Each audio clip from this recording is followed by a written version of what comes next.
ওয়ালাইকুম রহমতুল্লাহি ওয়া বারাকাতুহু। চোর ধরুন, চোরকে শাস্তা করুন। চুরির মাল ফেরত পেতে কী কী আমল করবেন আজকে সম্পূর্ণ কিছু আপনাদেরকে বলে দেব ইনশাআল্লাহ। আল্লাহ পাক রব্বুল আলামিন পবিত্র কালামুল্লাহ শরীফের মধ্যে ৬৬৬৬ খানা আয়াত নাজিল করে দিয়েছেন। এর মধ্যে একখানা আয়াত আছে যে আয়াতি কারিমা যদি কেউ ১,১৫,০০০ মতান্তরে ১,৩০,০০০ বার যদি কেউ পড়ে, তাহলে যে চোর মাল নিয়েছে সেই চোর মাল ফেরত দিতে বাধ্য হবে। যদি সেই চোর মাল ফেরত না দেয়, তাহলে তার গলা দিয়ে নাক দিয়ে রক্ত বের হবে।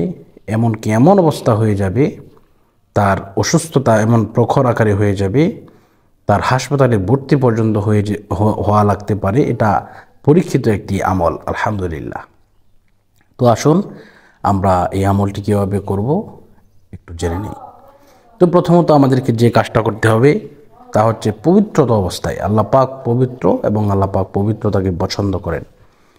এজন্য আপনি নিজে পবিত্র হতে হবে এবং আপনি যে জায়গার মধ্যে বসে পড়বেন ওই জায়গাটাও আপনার পবিত্র হওয়া লাগবে। এরপরে আপনি বিসমিল্লাহ সহ সূরা ইখলাস 3 বার পড়বেন। এর আগে সূরা ফাতিহা বিসমিল্লাহ সহ 1 বার, বিসমিল্লাহ সহ সূরা ইখলাস 3 বার, কয়েকবার দরুদ শরীফ পাঠ করার পরে লা ইলাহা ইল্লা আনতা সুবহানাকা ইন্নী কুনতু মিনাজ জালিমিন, এটা আপনার 100 বার পড়ার পরে পরে আপনাকে পড়তে হবে ফাস্তাজাবনা লাহু ওয়া নাজ্জায়নাহু মিনাল গাম্মি ওয়া কাযালিকা নুনজিল মুমিনিন। বন্ধুরা আমার, এটি একটি বড় খতম, আপনার 1,30,০০০ বার পড়তে হয়। এজন্য আপনাদের ফ্যামিলিতে যদি বেশি লোক থাকে আলহামদুলিল্লাহ নিয়ে পড়তে পারেন, কোনো অসুবিধা নেই। আর যদি ফ্যামিলিতে লোক বেশি না থাকে তাহলে অবশ্যই ইনশাল্লাহ আমাদেরকে বললে আমরা ইনশাল্লাহ এটা পড়িয়ে দিতে পারবো। অবশ্যই ইনশাল্লাহ এই নাম্বারে যোগাযোগ করলে আমরা এটা পড়ে দেব ইনশাল্লাহ। দেখবেন যেদিন থেকে পড়াবো 3 দিনের ভিতরে আপনার মাল ফেরত পাবেন। তো এই নাম্বারে যোগাযোগ করবেন 01643063744। এই নাম্বারে যোগাযোগ করলে ইনশাল্লাহ আমাদেরকে পাবেন। তো আমি আপনাদেরকে একটি ঘটনা শেয়ার করি।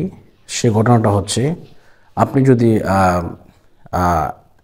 এই খতমটা আপনি পড়ান, কীভাবে যে ফল হবে এটা আপনি চিন্তাও করতে পারবেন না।